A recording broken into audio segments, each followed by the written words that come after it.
Hello मित्रांनो, आज आपण पाहणार आहोत प्राइस ॲक्शन आणि प्राइस ॲक्शन सायकोलॉजी. सर्वात प्रथम पाहूयात की शेअरची किंमत. सर्वात प्रथम पाहूयात की शेअरची प्राइस वर किंवा खाली का जाते.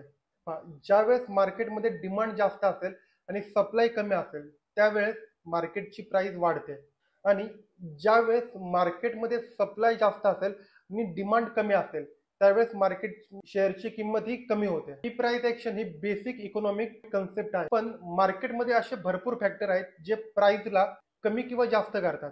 जसे की economical indicator, company financial report, political event आणि बरंच काही.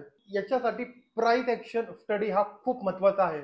प्राइस ॲक्शन मध्ये आपण मार्केटची पास्ट प्राइस आणि व्हॉल्यूम यांचं एनालिसिस करतो आणि त्याने फ्युचर प्राइस मुवमेंट प्रेडिक्ट करतो. आता प्राइस ॲक्शन मध्ये काही इम्पॉर्टंट कन्सेप्ट आहेत, जसं की support, resistance, up trend, down trend, candle pattern. हे सगळे इम्पॉर्टंट लेवल्स तिथे या सगळ्यांचा स्टडी करून आपण मार्केट प्रेडिक्ट करू शकतो. पण हे 100% ॲक्युरेट नाहीये, कारण मार्केट हे अनप्रेडिक्टेबल आहे आणि तसंच कधी कधी मार्केटमध्ये अनएक्सपेक्टेड मोमेंट सुद्धा होऊ शकते. जसे की 4 जून इलेक्शन डे तुम्हाला तर आठवतच असेल. सर्व लोकांनी प्रेडिक्ट काय केलं आणि झालं काय. याच्यासाठी रिस्क मॅनेजमेंट करणं पण खूप गरजेचं आहे, कारण की जर आपला ट्रेड अपोजिट साईडला गेला तर लॉस सुद्धा आपल्याला लिमिटेड होईल. त्यामुळे प्राइस ॲक्शन खूप इम्पॉर्टंट काम करतं. थँक्यू.